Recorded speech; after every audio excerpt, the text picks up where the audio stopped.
સરકાર દ્વારા two wheeler ચાલકોને હેલ્મેટ ફરજિયાત પહેરવાનો આદેશ આપવામાં આવ્યો છે, જે ખૂબ જ સારી વાત છે. આપણી સલામતી માટે હેલ્મેટ એ આવશ્યક છે. પરંતુ છેલ્લા ઘણા સમયથી અવારનવાર જે હિટ એન્ડ રનની ઘટના બને છે અને જે રાજકોટમાં બસ અકસ્માતમાં 4 લોકો મોતને ભેટ્યા છે, તો આ ઘટના માટે જવાબદાર કોણ? કારણ કે જો સામાન્ય માણસ થોડી વાર પણ હેલ્મેટ ના પહેરે તો જાણે કે વાઘ શિકારની રાહ જોઈને બેઠો હોય તેમ જેવા લોકો બહાર જાય અને કોઈ પણ હેલ્મેટ વગરના લોકોને જોવે એટલે ડાયરેક્ટ ત્યાં જઈ દબોચી લે છે. સાથે જ એવો પણ દાવો કરે છે કે જો તમે હેલ્મેટ પહેરીને નીકળશો તો યમરાજા પણ તમારો વાળ વાંકો નહીં કરી શકે. ત્યારે હવે આજે આ લોકોને એટલું જ પૂછવું છે કે આજે જે રાજકોટમાં અકસ્માત સર્જાયો, 4 લોકોના ભોગ લેવાયા, તો તેની સામે હવે તમે શું કરશો?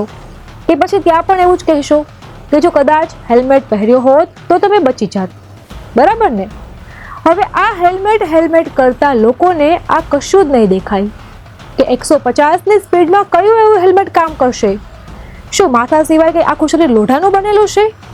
જોકે અહીંયા તંત્રને એટલું જ કહેવું છે કે હવે અમે તો આવી કાળઝાળ ગરમીમાં હેલ્મેટ પહેરીને તમારો કાયદો સાચવી લીધો, પરંતુ હવે જે આવી હિટ એન્ડ રનની ઘટનામાં કાળનો કોળિયો બની ગયા તો તેમાં જવાબદાર લોકો સામે તમે શું કાર્યવાહી કરશો? કારણ કે દરેક શહેરમાં સિટી બસો બેફામ ફરતી હોય છે, ભારે વાહનો શહેરમાં ગમે ત્યારે ફરતા હોય છે, શહેરમાં ડમ્પર પર સમયનું કોઈ નિયંત્રણ નથી હોતું, તો કેમ આ બધી જવાબદારી તમારી લોકોની નથી?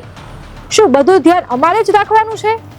તમારે ખાલી એસી ચેમ્બરમાં બેસીને ફાંકા ફોજદારી જ કરવાની છે? કારણ કે આપણે ત્યાં તો સિસ્ટમ છે ને, અને આ લોકો પણ અતિશય હોશિયાર છે કે આવી કોઈ દુર્ઘટના બને, નિર્દોષ લોકોના ભોગ લેવાય, ત્યારબાદ જ આપણા માનનીય અધિકારીઓ જાગે અને ધ્યેય પ્રાપ્તિ સુધી માંડ્યા રહે. તે પહેલા તો જરાય કોઈ કષ્ટી લેવામાં નથી આવતી અને આવી કોઈ દુર્ઘટના અટકાવવા માટે કોઈ પણ મહેનત કરવામાં નથી આવતી. છે ને એકદમ હોશિયાર લોકો, પેલા શું કામ ખોટો સમય બગાડવાનો?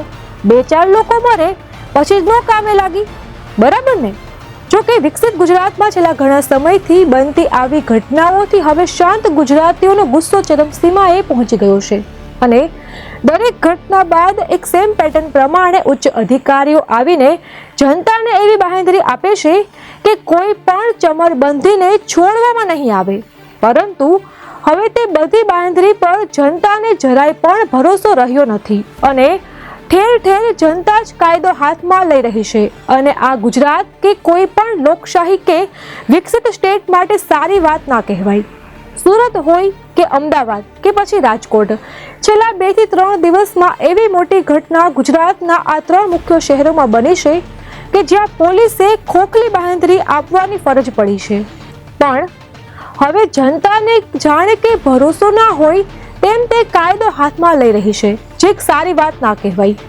આજે 16 એપ્રિલે રાજકોટમાં એક સિટી બસ ચાલકે બેફામ બસ હંકારી 6-7 વાહનોને અડફેટે લેતા 4 લોકોના મોત થયા છે અને 4 લોકો ઇજાગ્રસ્ત થયા છે.